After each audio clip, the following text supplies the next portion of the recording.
I'm at the Rolling Out Studios here in Atlanta, Georgia, and the energy is up today because it is the BMF takeover. You guys know this is a cover conversation, and we're gonna introduce you guys to a lot of the principal cast from the Star's upcoming BMF series.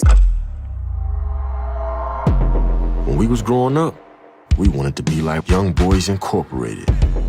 All them dudes had money, women, clothes, and fly whips. I'm so excited. We're going to go ahead and get started here. I have the beautiful Adriana Alexis and Kofi Abrefa joining me. This is a part of the cast from BMF. Welcome, guys. Welcome to Rolling Out. Thank you for having us. Yeah, thank you for having us. Absolutely. So you guys are on a press tour. You're talking. You're a part of this monumental film produced by 50 Cent with, you know, so much hype going on around it. How does it feel to finally be here? The premiere getting ready to happen in a few days. Big event tonight in Atlanta. How do you guys both feel?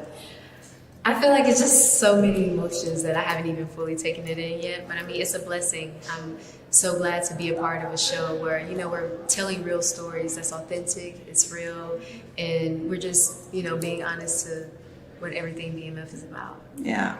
No, I'm just really excited. Really, I'm more excited for the people of Atlanta. I'm excited for the people of Detroit, and everybody that's been following BMF. Like, I'm really excited for them. Well, you guys know BMF had a huge influence on Atlanta, huge influence on Atlanta culture, huge influence, of course, on the music scene. And I was asking you all before we sat down, like, what did you know about BMF before taking this role? We'll start with you, Adriana. Well, I didn't know much about BMF. I knew of the name and the song, I think I'm Big Meech. But I didn't really know much. But, you know, being a part of this show and reading the scripts and doing research and being able to talk to people was definitely a learning experience. So that was fun to go through.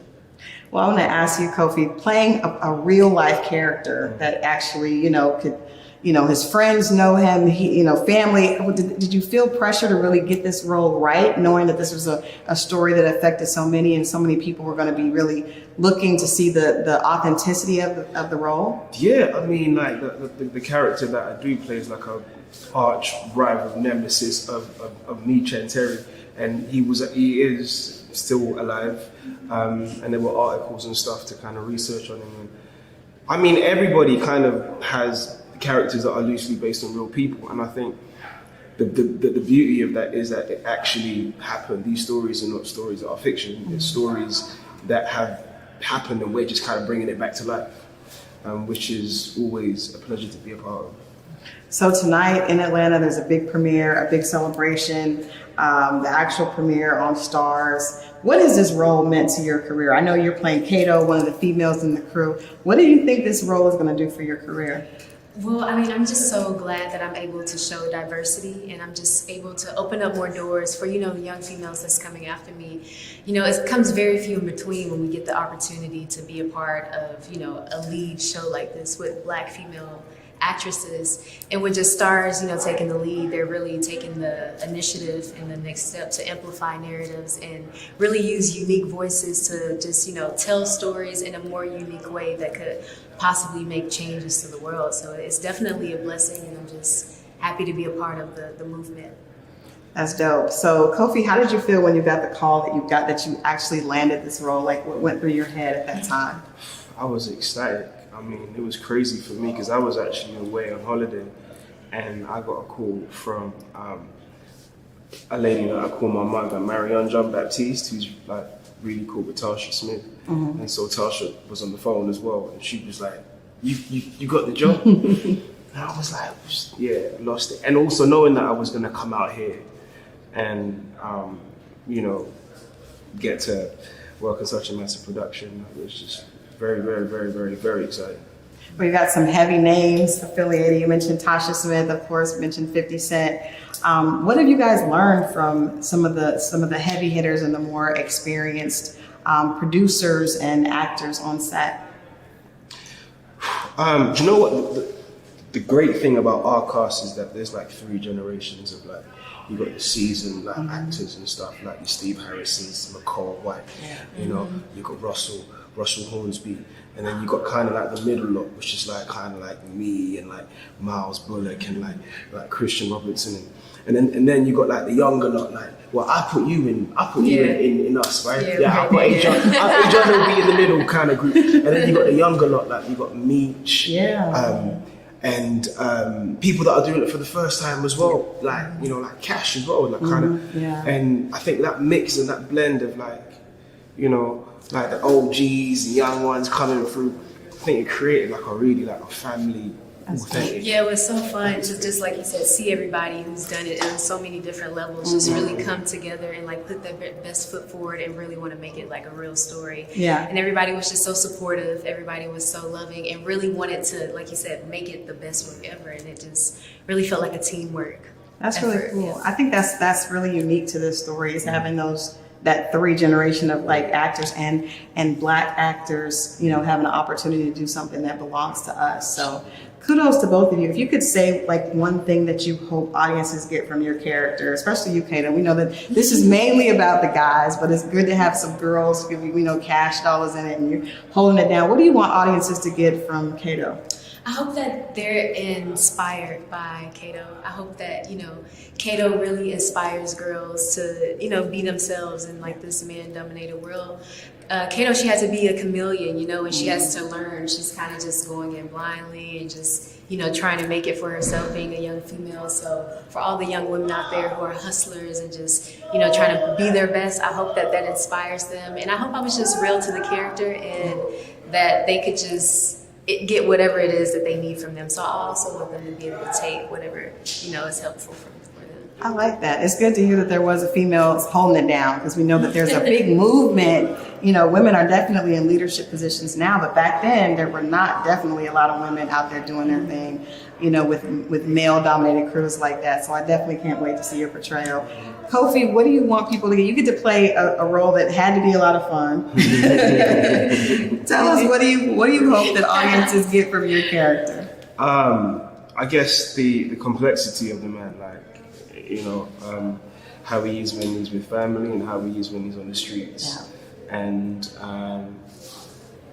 whether you, I doubt you're going to empathize with him, but whether you empathize with him or whether you kind of hate him or whatever, I think that's the beauty of it. The audience can kind of choose how they want to perceive characters. Yeah. Well, we're excited. We're excited about this issue, this BMF takeover issue here with Rolling Out. We're excited to hear from the rest of the cast. You guys stay tuned. We're coming right back with more from BMF. That's my car. Oh, it ain't, fool. It's my boss's. And one day, I'm gonna have one just like it. Meech, you coming or what? Okay, we're back. Of course, this is the BMF takeover right here in the Rolling Out studios.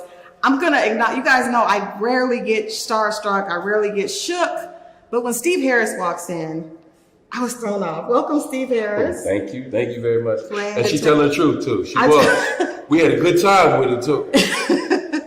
I'm a huge fan. You are one of those faces that when you see you on a show, I became a huge fan during the practice. Like, oh my God, I could not turn away from that show because of every week you delivered. But we're talking about BMF because I keep talking about Steve Harris and everything that he does. But to have an actor like you, we just talked to Kofi and he was talking about the generations of actors and how you have, you know, heavy hitters, you have the new school, and then you have people that are just beginning. Right. So for you, how was it joining this cast with all those different skill levels and just the energy of this story that has been so much to, especially the city of Atlanta and Detroit? To me personally, it was great.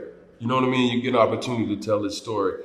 As you pointed out, there was different levels of where we were at the time. I would say, as this young fella here, when you see him, you'll see the young crew, they bring it. Yeah. You know, he brings it. So it makes it a lot easier when you're a vet because you know what it looks like. Yeah. You understand what it feels like. And in order to tell this story, we were sort of thrown together when you think about it during the whole pandemic thing and the different variances. But we were all focused family-like on getting this done. Yeah. And I think that's the thing that really ought to, when you don't, you can't go out with each other. You can't do those sort of things, but you can really just focus in and do the work together and play together. I think it shows in the show. I think the show, I really hope the show is well received. Yeah. And I think we put out there a story that people go on to watch. I think so. I think especially in the city of Atlanta, we know, and of course Detroit. I got some Detroit roots too, so I'm going to claim both. Okay. But right now, I want to get to Miles Troy, because we were talking about your character B. Mickey before we came back here, and you mentioned that you learned a lot about yourself playing this character. Can you talk a little bit about B. Mickey and how he was able to influence Miles? He influenced me learning about the whole entertainment world. As far as just me being an actor, character development, I learned a lot of that. I didn't really learn the basics or know the origin, the statistics of when it came to me being an actor throughout my career, knowing that. So filming BMF, I didn't know that, and then understanding BMF, and throughout reading the dialogue, understanding the trials and tribulations that they went through, just to get to where they at, just to get their name. So yeah. Now, you also mentioned that your character is basically he's trying to prove himself. He's working his way up. Can you talk a little bit about the complexity of playing a character that is trying to move to a different space and trying to gain, I guess, the approval or the credibility of his peers? Well, I feel like I was able to reflect off of that character as well, because you look in the real world and a lot of people, per se, my skin color and my age, are trying to prove that they are deserving of a certain spot. Let's say to be a doctor or to be a lawyer, but we're turned down to say we should be a football player or a rapper. And what we're staying to say we're trying to prove that we're deserving of that spot. So I could compare those two stories together. Now, Steve, you play a detective. Yeah. And I haven't seen it, so I'm not exactly sure what side of the law your character really is. You know me though, so I'm liable to play something that might cause a little consternation or something. Consternation. A little bit. I like that. So I'm Detective Bryant. So my character fits in because he's known the Meech family for a long time. He's been a detective, and you realize that as the course goes along, that I'm riding a fine line. Yes. Right? Am I going to do the dirt all the way? How far am I going to go? Do I have a moral compass? Where will I stop? Where will I won't? Yes. How am I ride with it? So my career, my career has always been one where I'll give you something that it might bother you a little bit in order to tell the story. I think my character is really complex because I think he has the same drive as his kids do. Right? They actually have a home life, family life, everything, but they want to live, not survive. They've seen survival. Me personally, on a cop's work pay. Is enough to survive, not to live. So I'm finding ways that I can say, everybody doing it, ways that I can make it sort of work out for me. But is there a line I won't cross? And subsequently, when you get to play with that, that's the important aspect of it. Because if you go with that ride with me, it's going to be, we get a little bit into it. Yeah, well, I can't wait to see this portrayal. I wonder, I'm not telling her too much of the stuff that you saw. No, you're giving us the scoop. All right. But no, I wonder just for detectives, period, there's got to be a pool when you see young Black men that look like that you see your reflection in, whether it's, earlier on or you see the reflection of your sons or your nephews, but they're on the wrong side of the law, but you understand the motivation behind getting there. So that it has to create a sense of conflict. Well, here's the thing, though. I think all police officers, most police officers start off with having good ideals and the whole thing about the whole dream job. But I think it's just sort of like everybody. Okay, cool. There's a stop sign there. You can jaywalk or you don't have to. Now, once you jaywalk once, it's cool to jaywalk every other time. That doesn't mean you're going to go up and stab anybody, but you go jaywalk because it's easy, right? The stop sign is there with your car. Nobody's there. You're doing a rolling stop. You ain't really stopping. So we all have these sort of things that we know we kind of like, but that's not a big one. As a police officer, I think when you get in the game and you start seeing these young people rise above you and have more of everything, what you want to do, if you haven't gotten in the pool to your side, you may be drawn to theirs. Because why can't you benefit? I would also point out it's very difficult. Everybody knows who knows anything about the drug game. It's difficult to be successful in the drug game without having some help on the other side. That's you not really pulling that off without having that understanding. Right. You know, there's an understand, hey, we doing this, okay, don't be over here this time, don't be over here this time. So there is always that, especially when you remember how Big Meech and them rose up. Yes. You know, you're not rising up that way without a little help. Without a little help. Well, we appreciate, I got a feeling that Miles' rendition of Be Mickey is going to be definitely one to watch. I just got a feeling about that. And we definitely know what Steve Harris is bringing to Detective Bryant. So you guys stay tuned. We're not finished. We have more with the BMF takeover right here on Rolling Out. This is your girl, Christal Jordan. Stay tuned. I'll be right back. I'm the king of rock, the empire. Man, we got a product that creates its own demand. As long as we got my vision and your brains, I won't stop rocking till I retire. can't nobody mess with us, man. All right, we're back. This is Christal Jordan, and it's still the BMF takeover. You guys, we are here at the Rolling Out Studios. And of course, this story would not have happened without the foundation. The foundation is always the beginning of anything. And so please help me welcome. I have Russell Hornsby and Nicole White, and they are playing the parents of Meech in this BMF story on Star. So welcome to Rolling Out, you guys. Thank you so much. So like I said, this story is one, I've been here in Atlanta since about 2005, so I'm very familiar with the story. Did either one of you know about this story and about, what was going on here in Atlanta, and this originated in Detroit with BMF and how that affected the culture? I had no idea. Honestly, I kind of learned as we went along, and I had the great opportunity to actually speak to the real Miss Lucille, their mother, and Nicole Flannery as well, to find out, to gather a lot of research about everything, and everything that's online, all those things. Yeah. Wow. What about you, Russell? Did you know anything about it? No, I mean, I was aware of BMF, but I wasn't really familiar, with who they are, their history, and the legacy that they had left. And so it was really a real learning process for myself. Yeah.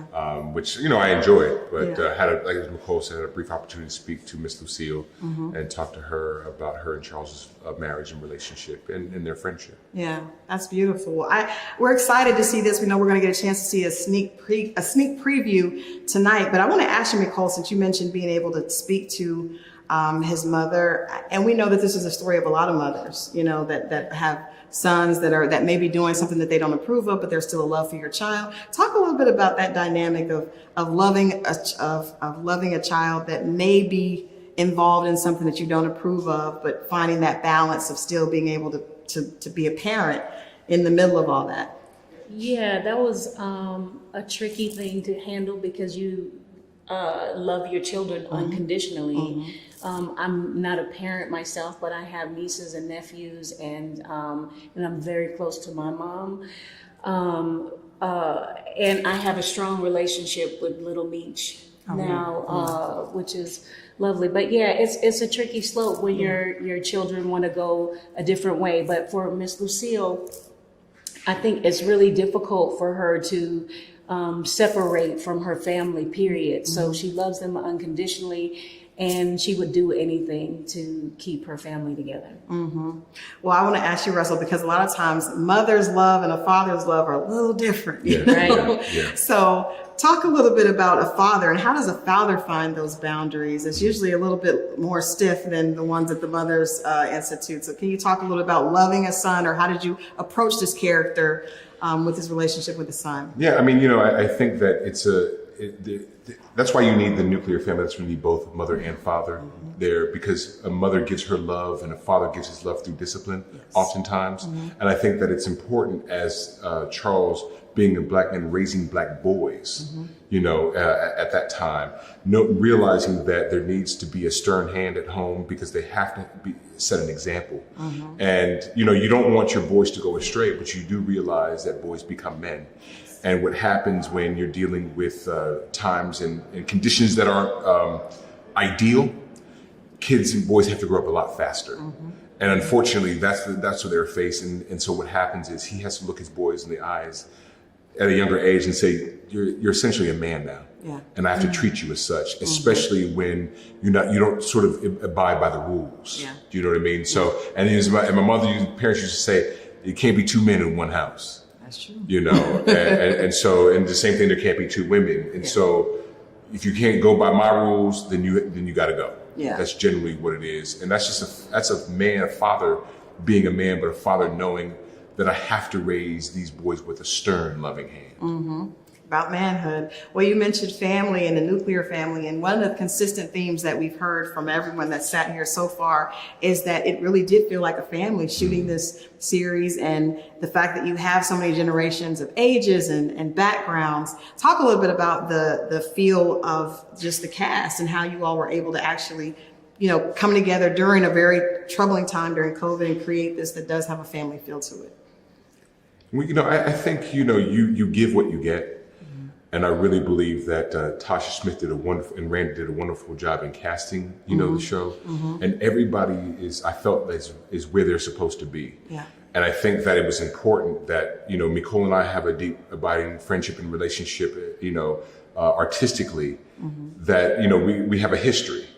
So we have a familiarity with ourselves and how we work together. Mm-hmm. And so we were able to sort of find a kinship early, right, on the show. Yeah. And I think that was able to trickle down. Mm-hmm. And so I think that the younger people felt the love, and I think that was important that we were a guiding force for them because, they're kids, youngsters, actors of different, experience levels, different ages and all that. So it was just important that we set a standard and that they can emulate when it's positive and that they feel like they're being supported. Yeah. And that was our job. And I think we just try to do as much as possible. That's wonderful. You have the two of you, which we've seen for years, and we know your history and your resume with Steve Harris, and then you come down and, like you said, Meech, this is, new. So I love the ideas of Black excellence, teaching. Did you all feel the need to mentor and kind of step in and help or at least advise some of the newer actors? Absolutely. With, this was Lil Meech's first time. And it was really wonderful to take the journey with him and be able to support him through that. I had a really wonderful scene with him in the bedroom earlier on, and we just really got to a place where we just really dropped in and had this really deep heart-to-heart experience that I think helped to really move him forward from what I've been told anyway. But it's been a beautiful journey with all of them. And it's interesting that, we're parents and we're parenting them on the set, and it's just been a really beautiful experience. Yeah. Well, when life imitates art, it's probably the best. That's the best case scenario. You guys, this is Black excellence right here. Thank you guys both so much for joining us. We're excited to hear. We have more actually from Lil Meech himself and Davinchi, and more coming up right here on the BMF Takeover right here on Rolling Out. It's your girl Christal. Stay tuned. We'll be right back. Everybody in the game knows the risk. Getting arrested, robbed, or even killed is part of it. The rules always been the same. Ain't no other way. And the competition thickening. You tell him that Lamar Silas is back in town. The good Lord thanks you for that benevolent offering, brother. All right, we're back. This is your host, Christal Jordan. We're rolling out for the BMF Takeover, and we've talked to some of the actors, the cast, but now we're talking to the man behind the scenes who's going to bring all this together for us. Randy Huggins, the showrunner for BMF. Welcome to Rolling Out. Thank you for having me. Well, thank you for being here. Like I said, we've heard this consistent theme of family echoed throughout the conversations I've had so far. And I'm wondering, how did you all manage to get the right cast? Because this is an amazing group of you got Steve Harris, you got Russell Hornsby, and then you got Meech's son playing himself. 100%. How did you guys manage to pull this group of people together to create this vision? 100%. I think it was a very collaborative process to begin with. Like when I came on board, one of the first things, 50 and I really connected, and then we hired Tasha Smith. So I have to take all credit to 50 in deciding Lil Meech, because I didn't see it initially. Yeah. You know what I mean? And then as far as, some of our other cast members, I have to give a lot of credit to Tasha Smith. Yeah. Because she and I, talked on the phone all the time at work. And I told her I really wanted this show to elevate the landscape of Black television. Mm-hmm. You know what I mean? Mm-hmm. So she started pitching me actors that I didn't even think were, possible. She was like, We should go after Russell. We should go after Nicole Brianna White. We should go after Wood Harris. We should go after Steve Harris. We should go after, you know what I mean, our entire cast. So it was a very collaborative process. And, you know, once we all got in there together and mixed it up, it was like a pot of gumbo. Pot of gumbo. Like I said, this is a day for Black excellence. 50 has been doing this thing with stars leading up to this point, you know, and I think, especially here in the city of Atlanta, this series is so highly anticipated because it affected the culture, 100%. Not just Atlanta culture, but hip hop culture. It was lifestyle. It was such a big part of that. Did you understand the importance when you came on board? Yeah, absolutely. Absolutely. I think from the start, like Atlanta was where the street entertainment, you know, and music all collided.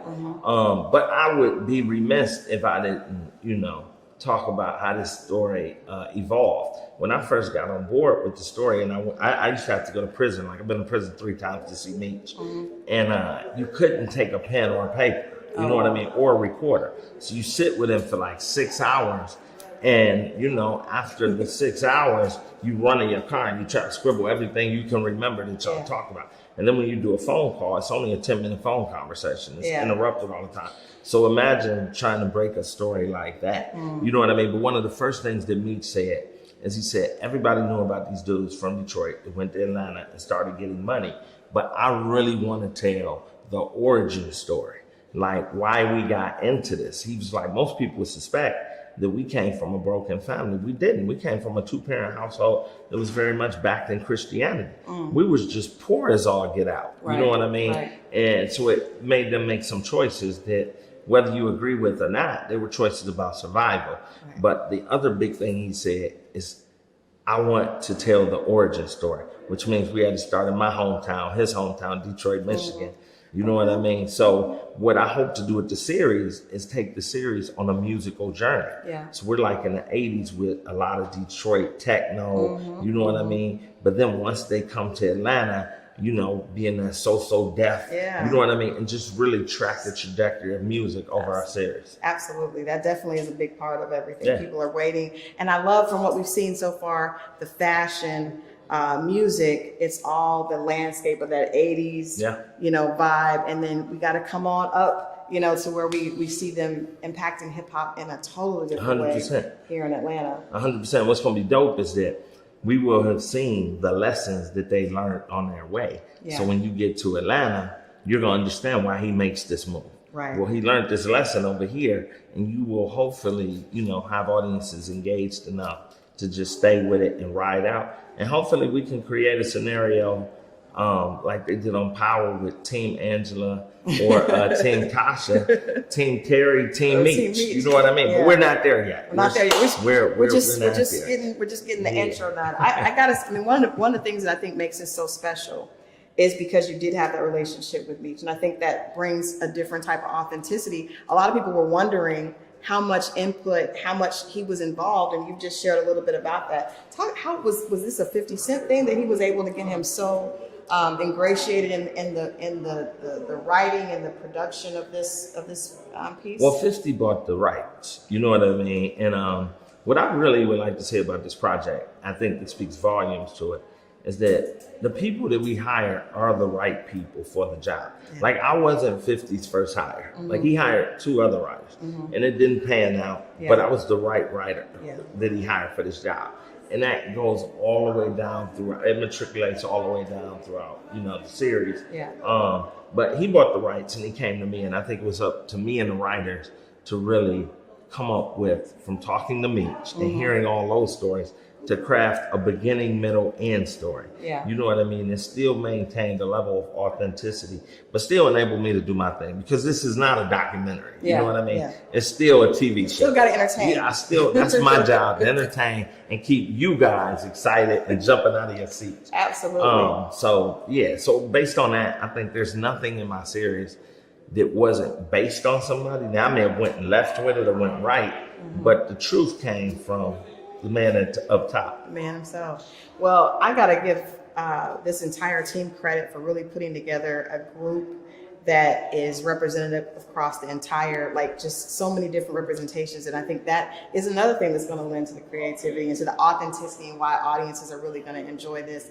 Thank you, Randy, for sitting down, because a lot of times we don't get to hear the mind behind. We get a chance to hear that from the actors. We don't get a chance to hear from someone that was kind of behind putting all the pieces together. What are you anticipating from the premiere coming up this weekend?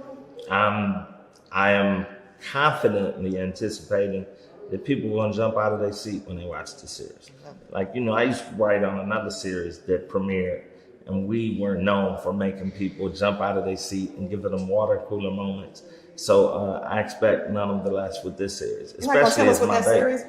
Power. I was on the first 3 seasons of Power. I'm just saying, come on now. I mean, like, I don't, you know what I mean? That was then, this is now. But that is still, I mean, the reputation has been set, Randy. The reputation and the anticipation has been set. That was the best writing on television, hands down. Thank you for saying it. Thank you for saying it. But hopefully, you know, we have something to say about that now. Yeah. And I just really want people to enjoy it, because really, our show is a family drama backdropped in drugs. You understand what I'm saying? Like so what's really interesting is that the family dynamics that these guys learned in their family were the same dynamics that they took into their street family, which is why so many people are still to this day loyal to Big Meech. So yeah, in that way, I think that's, you know, we're trying to create something different, and we're just trying to create our own lane and just elevate the landscape of television. Well, you all have definitely done that. I think that's one of the things when you know you've done good television, when people are empathizing with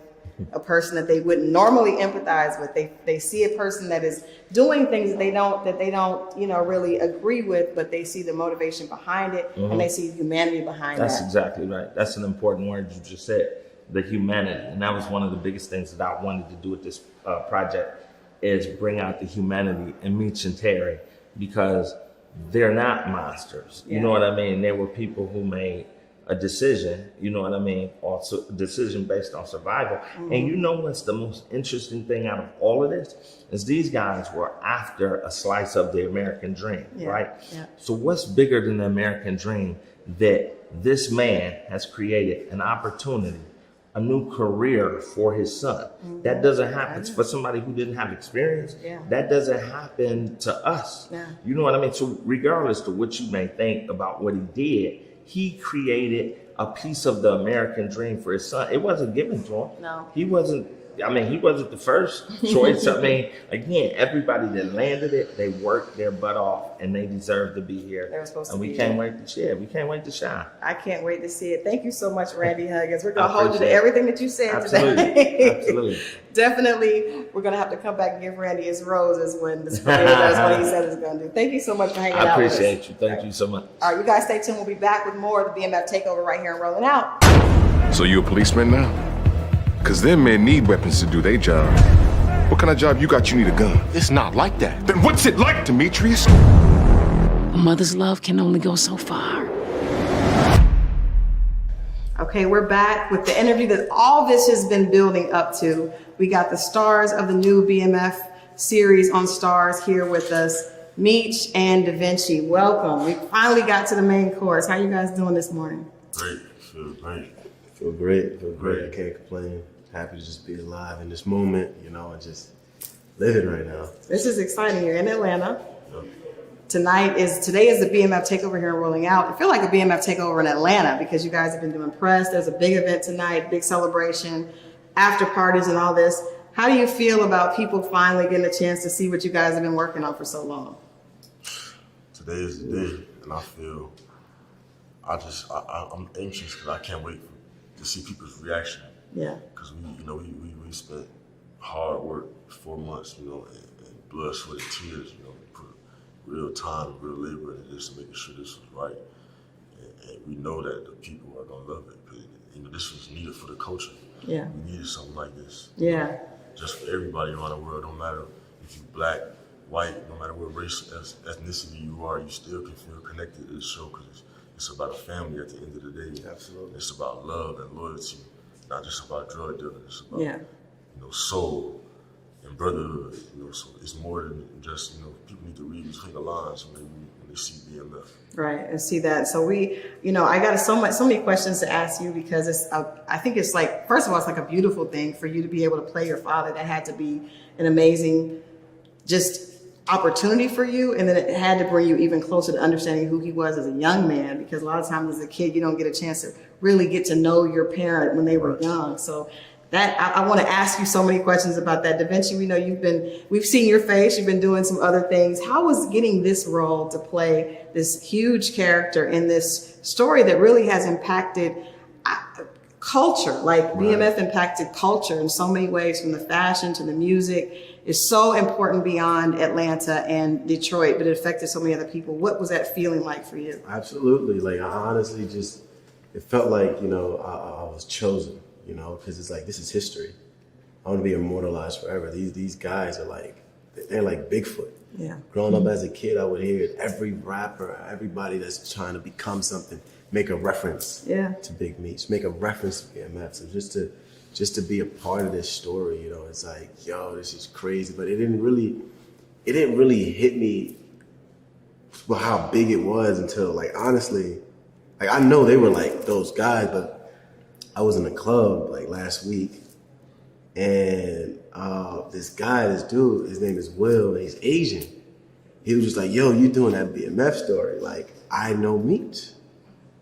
He said, like, I was an 18-year-old kid, and I walked to the club with him, and he showed me mad love. And this Asian dude, like, he's rich. You know what I'm saying? Like, he's not, you know what I'm saying, just a regular cat. And he was just like, yeah, he showed us around, it was mad love. I was like, oh, like, this is like they really like, oh yeah, it's like just branded out so far. Like, it was crazy. Yeah, I remember moving here in 2005, and one of the first things I saw on the highway was the BMF sign. And I didn't know what that meant, but I soon found out. Working in entertainment, soon found out. Meech, I mentioned it, just you playing your father. What has this process been? Has it been a learning experience for you? What has it been like? Definitely a learning experience, because it helped me grow as a person. I feel like, number one, I found my career choice. Like, I was in college, you know, when I met 50. And he took me out of college and put me in acting classes. Wow. Because he just knew that I was born for this role. Even before I believed in myself, he believed in me. I never aspired to be an actor. Never knew that I could act. Never even wanted to try acting. Like, I love movies, but me and my dad and mom used to always watch movies, but it's never something that I thought about doing until he put me in acting classes and really, you know, helped me try it. So it's crazy. It was like divine. It's like mind blowing at the same time, you know. And 50, the person, he the perfect person to do it. He had the rights for 6 years, and he chose to do it right. Yeah. My dad worked with him every step of the way. My family worked with him every step of the way. He didn't try and do it like how he wanted to do it. He wanted to make sure everybody was happy, and my dad was proud. Yeah. You know, and that's what meant the most. That's dope. And I think I was mentioning to Randy, that's what makes this so different than a lot of other stories, because he wasn't just someone that was talked to once or twice, but he was involved in this. And then what was the conversation with you and your dad like when it became apparent and it was locked in that you were going to play him? Well, it was crazy. Like, me and him talked every day anyway, but now the conversations was different, because now he had to help me understand his childhood and where he was at. Like, he made sure I was in private school when I was 15, 16 years old. But his 15, 16-year-old childhood was totally different. He was already a grown man taking care of his household. Like, I had to really put myself in his shoes before I had to play the role. You know, I had to really put my mind frame, you know, to where his was, put myself in his shoes, you know, because it was different back then, especially living in the 1980s in Detroit. The only thing you know was poverty and violence and crime and drugs. So it was crazy, but the conversations me and him had, he really helped me, like, molded me into, you know, the man I am now, and helped me in my acting, because it was so real and authentic. You know, everything was raw and real. All my feelings and my emotion was real. Yeah. So that's a beautiful story. Just there, Davinci. This is a lot of this movie is the brotherhood, the relationship between the two of you guys, and how did this begin with you being, you know, a little seasoned and having done your thing, and Meech just starting. How did you guys connect and find this point of brotherhood to be able to bring this relationship to the screen? I think it started from the table read, not a table read, but chemistry read.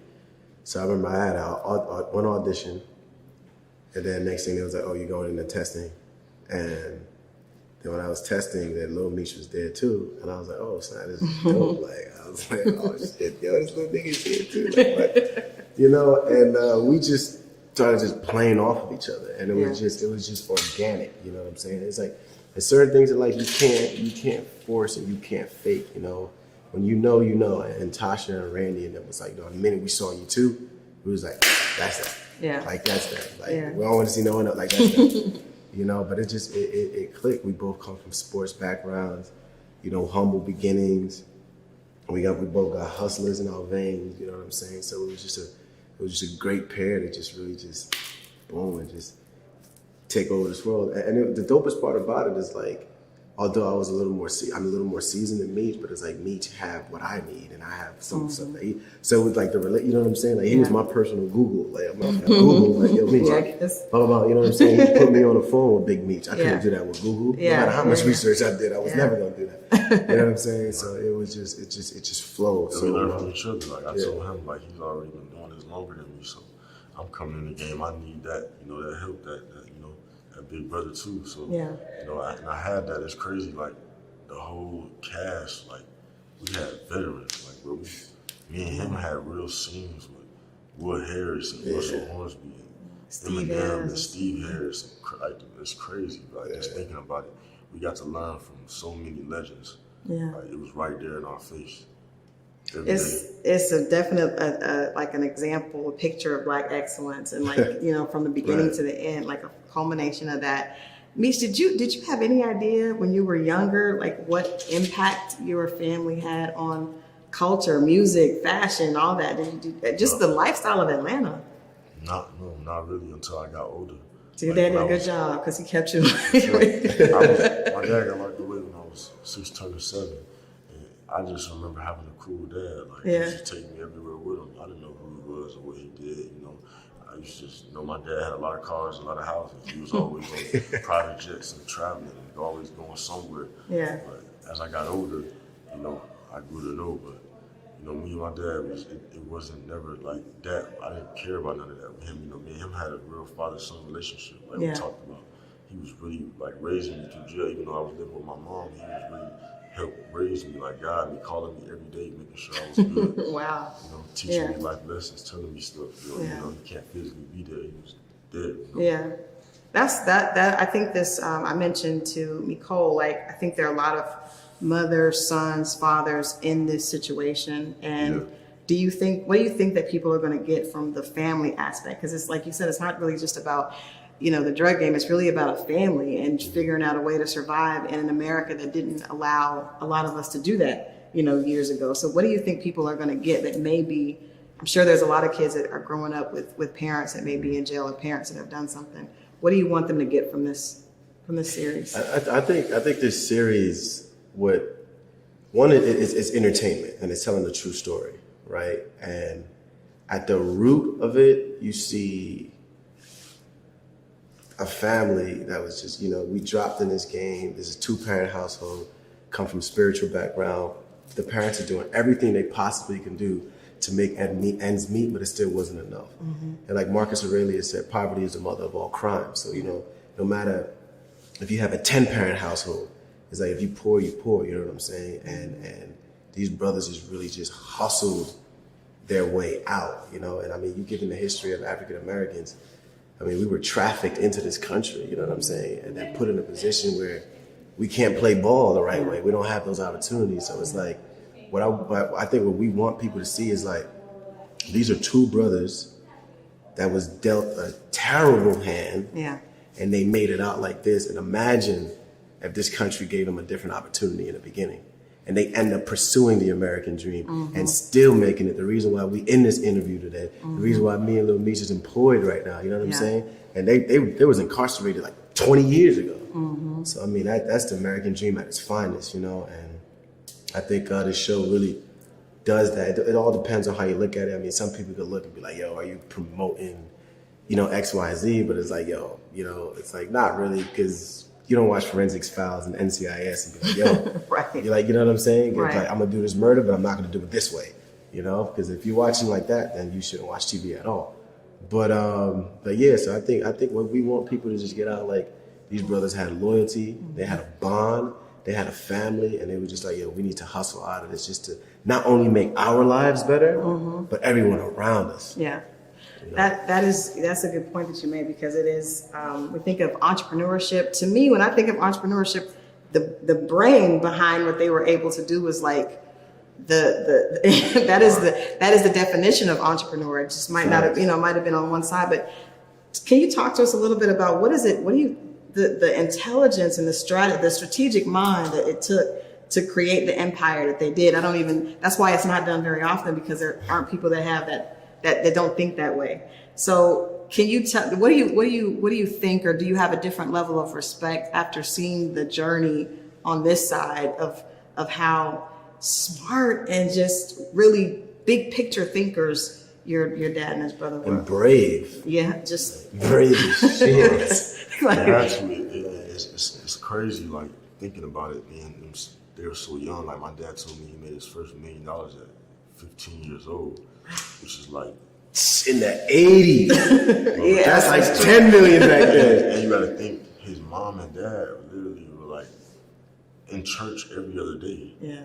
Like, they were working 3 jobs a day and still couldn't afford to pay the bills. Like, my dad always tells me, he always used to tell his mom, like, I love God, I love you and dad, but God can't pay the bills. Yeah. Like, well, I'm supposed to sit here and watch my family suffer and not be able to eat for dinner and lunch and go to school wearing the same clothes 4 days in a row. Like, what are we supposed to do? This is the only thing they know, you know? So it's crazy, like, and my dad always wanted people to know the origin story of how they always started.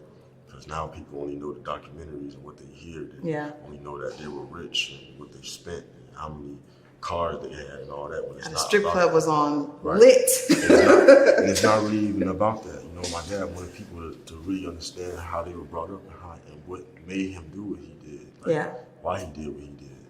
You know, society. If society was different, maybe it would have went different. But that's the only thing that was around back then. So, you know, but we want people to understand, like I was telling you before, the love and the soul that BMF has, because it's much more than just drug dealing. And this is this is like a real specific time in Detroit, 1980s, where the fashion was different. Yeah. The music was different. They didn't even have words in the songs. My dad used to tell me it was like house music in the club. Like, and we don't show all that, you know, like the fashion out there was one of a kind. Detroit. Yeah. Detroit's creative beyond, man. Yeah. Yeah, and, you know, this is just like everybody always, you know, we look up to all the mob movies, the Italian mob movies, you know, the Goodfellas and the Sopranos. We don't have no black mafia film. This is the first one. This is like needed for the culture. Yeah. You know, so. I was telling Randy, we mentioned that, like, the fact that it's the thing that made Scarface so legendary, and so many black kids, you know, look up to Scarface, but it was because you understand it humanized the guy that was successful, but you saw he had loyalty, he cared about family, but we've never had that for us. And I think that BMF was the first time that was shown, but I love the fact, most people didn't know what was going on behind the scenes, but I think being able to see the innovation, the strategy, the brilliance, and then the family loyalty is something that hopefully when little black boys are now growing up, they will look up to, you know, this story as opposed to Scarface, because we have those same things. We just haven't been able to show that. That was my last question to both of you guys. I think being young black men and being obviously brilliant yourselves, what do you want? We see what your father wanted for you. What do you want? I know you're too young right now to be thinking about children and what you want for your family, but what legacy do you want to leave? Where do you want to move the culture with your work right now?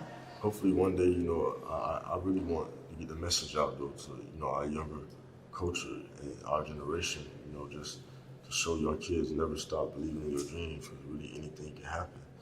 And really, you know, me and Davinchi could change, you know, make a change one day, hopefully, you know. But this is like the American dream. Like my dad always said, you know, this is all he wanted. You know, now I have the opportunity to, when he comes home, put him in the film industry, and we could, you know, he can go off to directing films or producing or whatever he wants. Yeah. You know, so now we have a legacy for our family, and you know, this is just, it's big in American history. That's dope. Davinci, what do you want your legacy to Yeah, be? which is that was beautifully said, bro. But you know, honestly, for my immediate family, I want, you know, when I have kids, they don't ever have to think about money as a problem. They can finally live for purpose. Mm-hmm. You know what I'm saying? Like as Black people and just coming from poverty, you know what I'm saying? It's like before we could even think about purpose, we're just like, how are we gonna eat? Survive. Like, I can't imagine a life with a kid that is just like, all right, I want to become this, and they could actually do it. Yeah. You know what I'm saying? That's gonna be crazy. And you know, I think about these two brothers. If they had that, it would have been a whole nother story. And I think, you know, as far as outside of my immediate family to the world, I just want to be a voice of inspiration. You know, I just want people to know, like, you know, I had rough beginnings. I've done things that, you know, I wasn't proud of. You know, I've went to teen court before. I was in a juvenile detention center. I did that. I was bad, but it was my environment. Mm-hmm. But as soon as my environment changed, you know what I'm saying, I started thinking differently. And I just want kids to know, it's like, you know, surround yourself by people that you want to be like, and just shoot for the stars, you know what I'm saying? And just really just be around good quality humans. And what this show is showing us in the 80s, that was a whole nother time. Yeah. Detroit was the murder capital of America. There was no opportunities for Black people. Like, it was like, but now it's different, you know what I'm saying? Big Meech and Terry, they did what they did. Now look at Lil Meech, you know what I'm saying? It's different. He don't gotta do that. Yeah. You know what I'm saying? So we in a different time. So it's like, I don't want to promote that, but I just want people to know, like, yo, we're in a different time. There's opportunities. Use your brain, come together, and, you know, do something. But I just want to be an inspiration. That's it, you know. Well, I think both of you guys are doing that. I heard Ice Cube talking to Kevin Hart about his son playing him in the NWA movie. And he said, you know, just looking at his son and saying this is generational wealth. You don't have to go in and do, you know, his son was working hard to make sure that he was, you know, qualified and doing all the right things. But he was like, I want to be able to open those doors. We haven't had that.